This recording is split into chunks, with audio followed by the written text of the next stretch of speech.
আসসালামু আলাইকুম রহমতুল্লাহি ওয়া বারাকাতুহু। সম্মানিত দর্শক শ্রোতা, কাছে এবং দূরে যে যেখান থেকে দেখছেন সবাইকে জানাই আন্তরিক শুভেচ্ছা এবং অভিনন্দন। বাংলাদেশে একটি সংগঠিত অসাধু মানব পাচারকারী দালাল চক্র অভিবাসীদের অসহায়ত্বের সুযোগ নিয়ে বড় অঙ্কের টাকার বিনিময়ে বাংলাদেশিদের রুশ বাহিনীর কাছে বিক্রি করে দিয়েছে, এমন খবর আজকে প্রকাশিত হয়েছে। এবং রুশ বাহিনী তাদেরকে ক্যাননফুলের অর্থাৎ কামানের গোলা বহনকারী, অর্থাৎ কামানের গোলা কামানে আপলোড করা বা স্থানান্তর করা, এই হিসেবে তাদেরকে ব্যবহার করছে। সম্প্রতি আন্তর্জাতিক সংবাদ সংস্থা অ্যাপি নিউজে এটি বিস্তারিত বর্ণনা করা হয়েছে এবং বাংলাদেশের কিছু অনুসন্ধানী সংবাদ মাধ্যম তাদের প্রতিবেদনে বিস্তারিতভাবে এবং অত্যন্ত গুরুত্বের সাথে আজকের নিউজে এগুলা আলোচিত হচ্ছে বা আলোচনা চলছে। এই ঘটনা ঘটেছে, বিশেষ করে এই ঘটনা জানাজানি হয়েছে লক্ষ্মীপুরের 3 জন ব্যক্তি রাশিয়া থেকে পালিয়ে ফিরতে দেশে সক্ষম হয়েছেন। আমার চোখে আজকে এই নিউজটা পড়লো, আমি মনে করছি দর্শকদের উদ্দেশ্যে আজকে এই বিষয়ে কিছু কথা বলা। যেহেতু বাংলাদেশের বৃহৎ একটা জনগোষ্ঠী অভিবাসী হওয়ার জন্য, বিদেশে ভালো চাকরির জন্য বড় অঙ্কের টাকা তারা কামাই করবে সেই উদ্দেশ্যে, অথবা হয়তো ভালো কোনো কান্ট্রিতে গিয়ে তারা সেটেল হবে, এমন একটা বৃহৎ অংশ সুযোগের আশায় বসে থাকেন। এই সুযোগ কাজে লাগিয়ে স্থানীয় কিছু দালাল চক্র আছে, তারা লোভ দেখিয়ে প্রতারণার ফাঁদ এঁটিয়ে তারা সহজেই এদেরকে কাজে লাগাচ্ছে। তেমনি লক্ষ্মীপুরের ওই 3 জন ব্যক্তি তাদের ভয়াবহ অভিজ্ঞতা এটি বর্ণনা করেছেন, যেটি সংবাদ মাধ্যমে আজকে উঠে এসেছে। লক্ষ্মীপুরের জেলার বাসিন্দা মকসুদুর রহমান এবং হোসেন মিয়াজি, জাহাঙ্গীর আলম, এই 3 ব্যক্তি সম্প্রতি রাশিয়া থেকে পালিয়ে বাংলাদেশে ফিরতে সক্ষম হয়েছেন। তারা জানিয়েছেন কিভাবে তাদের সাথে প্রতারণা করা হয়েছে। স্থানীয় দালালরা তাদের বলেছিল যে রাশিয়াতে তারা পরিচ্ছন্নতা কর্মী হিসেবে বা রান্নাঘরের সাধারণ বাবুর্চি বা সহকারী বাবুর্চি হিসেবে তারা নিরাপদ, সেখানে তাদেরকে কাজ দেওয়া হবে।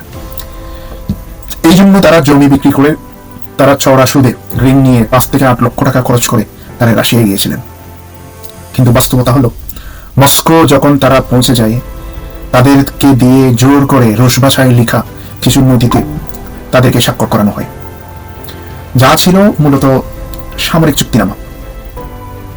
এরপরে তাদেরকে নিবিড়ভাবে সামরিক প্রশিক্ষণ কাজে তাদেরকে নিয়োজিত করা হয়, তাদেরকে ট্রেন আপ করা হয় এবং পরবর্তীতে তাদেরকে সরাসরি ইউক্রেন সীমান্তের সম্মুখ সারিতে অর্থাৎ ফ্রন্ট লাইনার হিসেবে তাদেরকে পাঠানো হয়েছিল।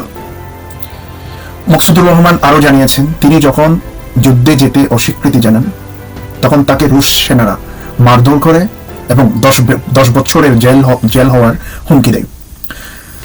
রাশিয়ার কমান্ডাররা ট্রান্সলেশন অ্যাপ ব্যবহার করে তাদেরকে বলতেন, তোমার এজেন্ট তোমাকে আমাদের কাছে পাঠিয়েছে এবং আমরা তোমাকে কিনে নিয়েছি। তাদের দিয়ে যুদ্ধক্ষেত্রে গোলাবারুদ বহন করা হতো, আহত সৈনিকদের সরিয়ে নেওয়া হতো, মৃতদেহ সংগ্রহের কাজে তাদেরকে ব্যবহার করা হতো এবং চরম ঝুঁকিপূর্ণ কাজ তাদেরকে করানো হতো। এমন সময় যায় যে ড্রোন হামলা হচ্ছে, সেই ড্রোন হামলা থেকে বাঁচতে তাদেরকে অনেক সময় ট্রেনসে বা মাটির গর্তে লুকিয়ে থাকতে হতো। হ্যাঁ, লক্ষ্মীপুরের আরেকজন তরুণ, 20 বছর বয়সী তরুণ সাজ্জাদ, একইভাবে রাশিয়ার হয়ে যুদ্ধ করতে গিয়ে ইতিমধ্যে প্রাণ হারিয়েছেন বলে তার পরিবারকে এসে জানিয়েছিলেন। বর্তমানে তার বাবা মোহাম্মদ সিরাজ ছেলের ছবি হাতে নিয়ে হাজারি করতে থাকেন।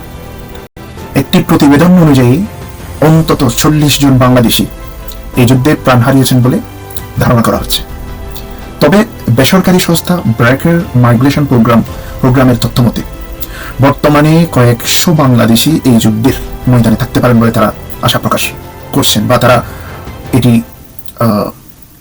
এটি বোঝাতে চেয়েছেন।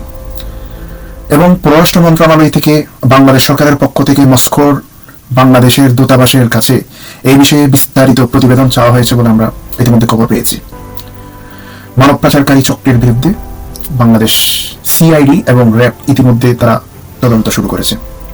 তবে আমি আমার দর্শক শ্রোতাদের উদ্দেশ্যে এইটুকু পরামর্শ দিব, বর্তমানে বাংলাদেশে এই অসাধু মানব পাচারকারী চক্র উচ্চ বেতনে ক্লিনার, উচ্চ বেতনে হেল্পার, উচ্চ বেতনে হেল্পার নিয়োগ, এইরকম কিছু চটৎকারী কিছু প্রলোভন দেখিয়ে এর নামে সাধারণ মানুষকে বা প্রত্যেকজনকে চাকরির ফাঁদ তারা তৈরি করে মৃত্যুর মুখে ঠেলে দিচ্ছে।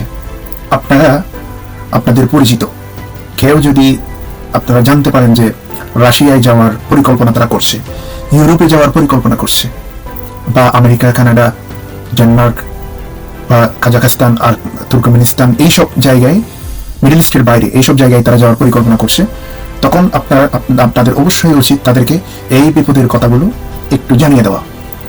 আপনারা গুগলে সার্চ করতে পারেন যে আমি আজকে যেই প্রতিবেদনের কথা আপনাদেরকে বলেছি, আপনারা এই প্রতিবেদনটা আপনারা গুগলে সার্চ করতে পারেন, সংবাদ মাধ্যমে দেখতে পারেন, এটি বিস্তারিতভাবে আছে।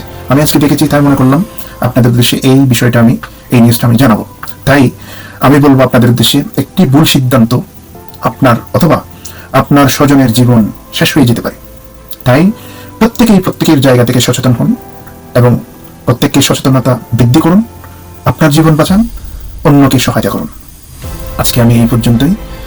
যেখান থেকে দেখছেন আপনাদেরকে আবার অভিবাদন জানাচ্ছি। আজকে আমি এইটুকুই। যেখানে আছেন ভালো থাকবেন, সুস্থ থাকবেন। আল্লাহ হাফেজ, আসসালামু আলাইকুম।